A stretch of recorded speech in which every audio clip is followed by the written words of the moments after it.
And as you can see in the work that we did, we took forecasts that the council themselves had bought from Oxford Economics, forecasts that we had at from Experian from 2013. We took account of the work Mr. Baker had done, and a more recent set of forecasts that were shown from that, and run that through the model as well.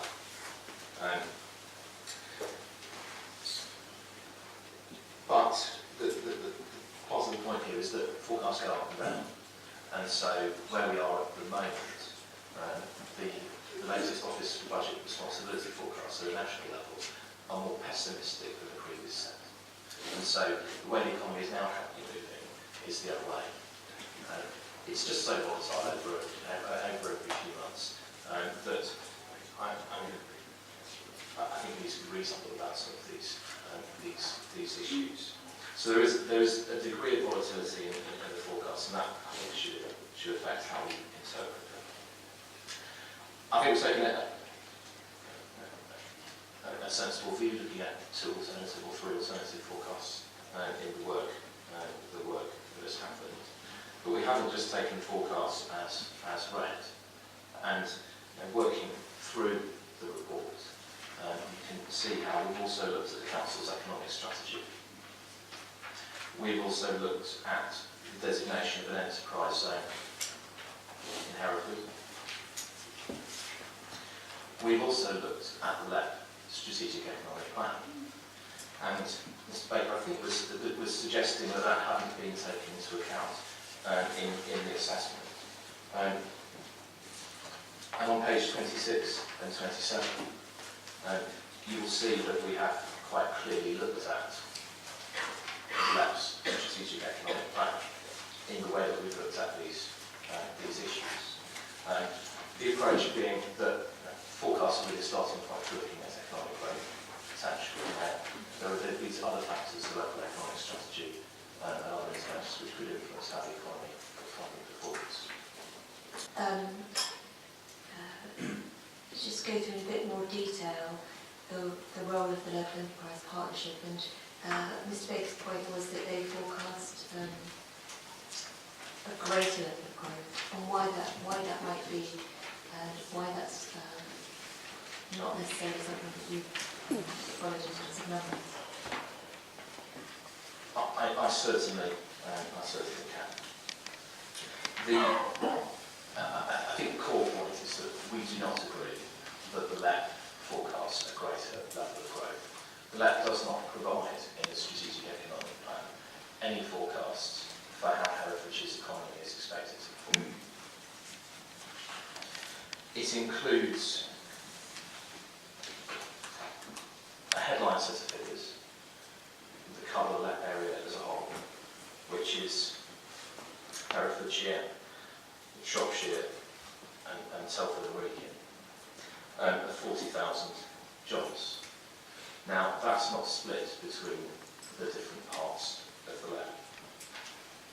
And looking at the Strategic Economic Plan, it does seem that in effect it's based on looking at a number of potential projects and what kind of numbers those, in terms of employment, those might support.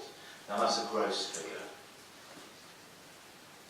And so while some projects may support certain growth in some areas, you can see other sectors of the economy performing in different ways. It's not quite the same as an economic forecast, the likes of Cambridge or Experian or so forth, from what I can see.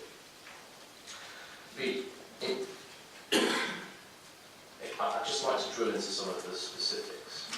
Mr. Baker suggests that based on the LEP's 40,000 jobs, the expectation would be that 26 to 27% of that would be in Herefordshire. There's no basis for that. That's not set out in the Strategic Economic Plan. And indeed, if you start to look at what's in that plan in a bit more detail and start to unpick that, it's not supported by the evidence either. The projects that are identified in the Strategic Economic Plan are particularly focused on South and Wrekin, followed by Shropshire. And you can follow where the funding, or the funding ask effectively, is expected to be focused. That's one point. The other point is that this is a bidding document for money from government. It's not a statutory plan. The figures in it haven't been tested through a process such as this. And not all of the funding is given. If you look around the labs around the country, they all bid for a lot more funding than they actually receive. And so, if we look at this, there's a growth deal which is referenced in our report that sits behind all of that is almost the outcome of this set type process. That funds 2 projects in this county. And the jobs figures associated with those 2 projects are about 1,900 jobs.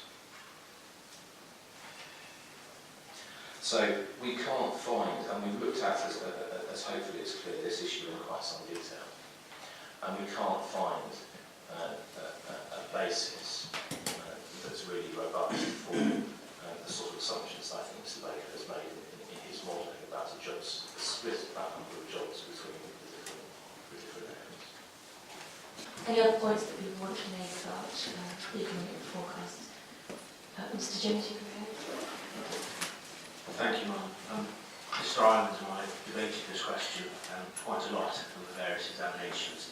I find myself in agreement again today with his analysis, because what GL Hearn have done is set out a range of projections which look at demographic issues through to economic issues. And he's right, there is no singular methodology. The NPPG is quite clear.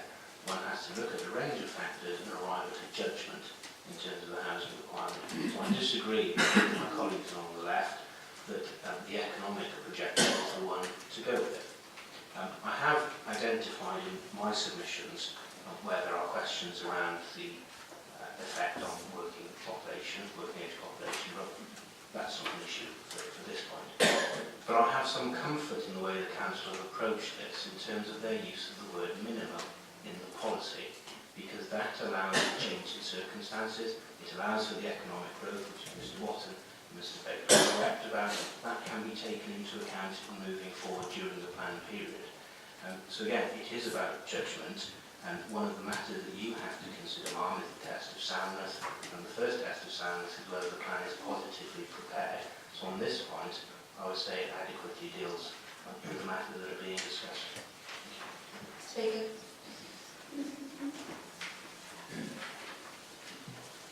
It's just a specific response to a matter that Mr. Ireland raised, and that's about the economic forecast going up and down. And the evidence in terms of from the 2013 data is that they've all went up significantly. So in terms of Experian, from the 2013 data, which was originally modelled, to the most up-to-date autumn 2014 data, the economic forecast for the same period has increased by 46%. Just in 2014 alone, they increased by 18%. And that was the same for both Oxford Economics and Experian, with Oxford Economics in 2014 increasing by 17%. So there's only one way that the economic forecasts in Herefordshire are going, and that's up, and there's no evidence to the contrary. So that's over the last year, that's from 2013 to 2014? Yes.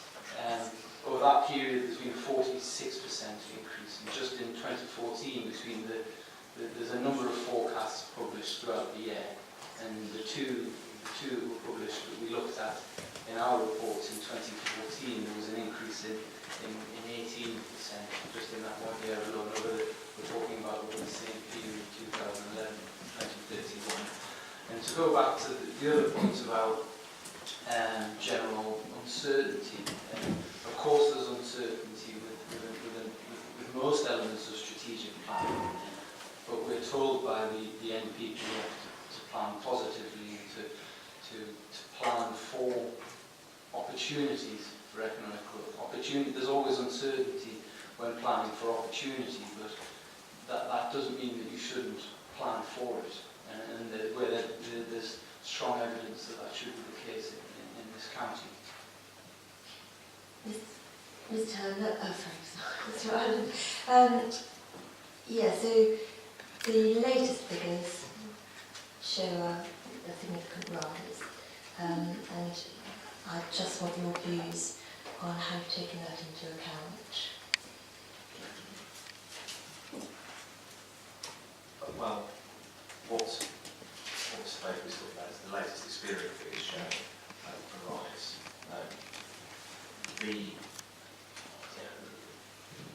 The figures go up and down, though, and I think standing back from the detail of the modelling, if we look at how the economy is developing and the Office of Budget Responsibilities forecasts at the national level, their latest forecasts are more pessimistic, and those forecasts are December-based forecasts, and so are in essence more recent than the ones that are being quoted from us up across the table.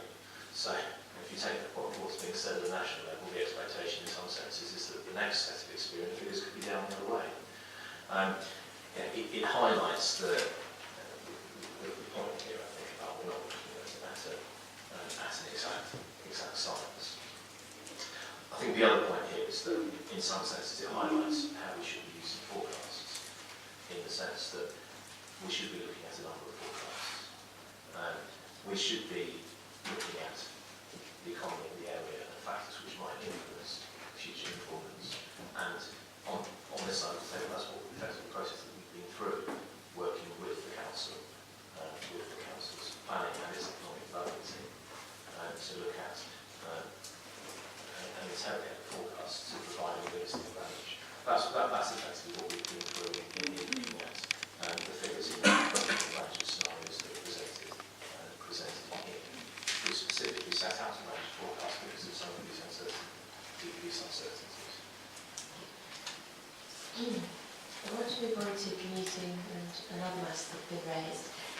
Mrs. Morawiecka, did you have a point about the economic forecasts? Yes, just a quick comment with regard to March's MEP. In an answer to the European Scrutiny meeting in February, it said that regarding part of the infrastructure for the Roberts Enterprise Zone, the board report was written in conformity with the Herefordshire core strategy and its policies. So they have never made, as I'm aware, made any representation through the whole course of the core strategy that they are not happy with the growth figures included in it. So that's what I'd like to put to Mr. Baker. And also I think if we're looking at a strategic level nationally, which the HIRT documents, you'll note that the levels of unemployment in Hereford and Shropshire are considerably higher than in Herefordshire. And the nature and dispersion of employment in Herefordshire and the status of employment is quite different. And I think the recent increases in employment levels, we need to take account of changes in the benefits and the jobs and the employment situation and how figures can be changed where there seems to have been a considerable migration from people on benefits into jobs, albeit lower paid jobs coming forward. So I think we need to start looking at that, and you can't do a simple what's the split on the economics. But as I said, in March's MEP have not made any submission to the core strategy that I'm aware of. And in February 2015, they confirmed that they are in conformity with the core strategy. Scott, did you have a separate point? Yeah, mine is very briefly on the LEP, and that we shouldn't take too much notice of their aspirational ideas, and not least, they are not a democratically elected board. Thank you. Any points anyone else wants to raise on the economic growth? Mr. Riley, did you want to? Yes, it was just to clarify, I think the point that's been made. The strategic economic plan also did have jobs targets in it. And the jobs target for Herefordshire is based on the figures that are set out in the plan. So the LEP doesn't seem to have any particular issue with an imbalance between homes and jobs in terms of the delivery of its strategy from what is set out in its own plan. Alright, so commuting again is something that the council have addressed and asked them to address. Sorry, Councillor Powers, did you want to say something about the economic? Thank you for noticing me, Madam Chairman. I did very briefly just want to reinforce what Mr. Arnold has already said in his remarks. Let us remind ourselves that the local enterprise partnership, all their plans and documentation are bids for central government funding. So it is inevitable that they will tend to overshoot in the expectation of getting less than they may be bidding for on any project as a share of the overall cake. So that's just in the nature of that game. So I don't, to reinforce what's also been said, I don't think we should really place much emphasis whether or not they think they're in conformity with the core strategy on any of their figures.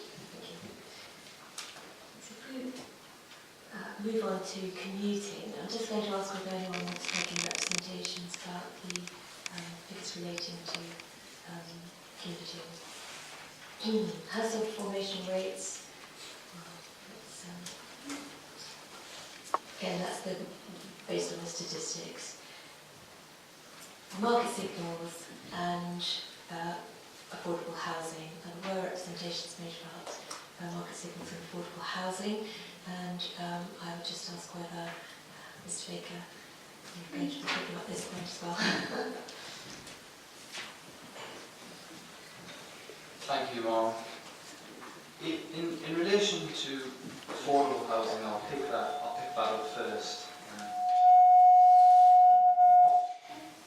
If I leave mine on, I think yours will be fine. I think it's when I switch mine. Yeah.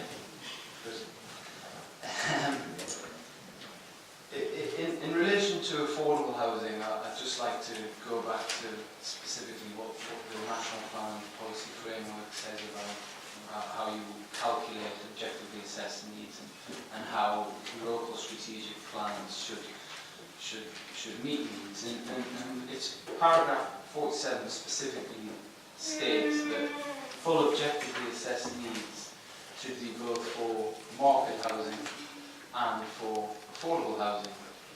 And a calculation of full objectively assessed needs should set out how a council can meet in full the full needs of both elements of the housing tenure. The September 2014 GL Hearn report has a slight contradiction in that respect. On the one hand, it states that full objectively assessed needs is between 15,400 and 16,200. And that includes meeting affordable needs through the private rented sector. And then on the other hand, it states that how affordable needs are met and whether they are met through the private rented sector is not a decision for that document. It's a policy decision. But then it obviously proceeds to make that decision by setting out an OAM which does seek to meet affordable need through the private rented sector. There's just a tension there which I wanted to explore in a bit more depth. I think the staggering figure that came out of the 2012 local housing market assessment is that 68% of new households in Herefordshire will require affordable housing.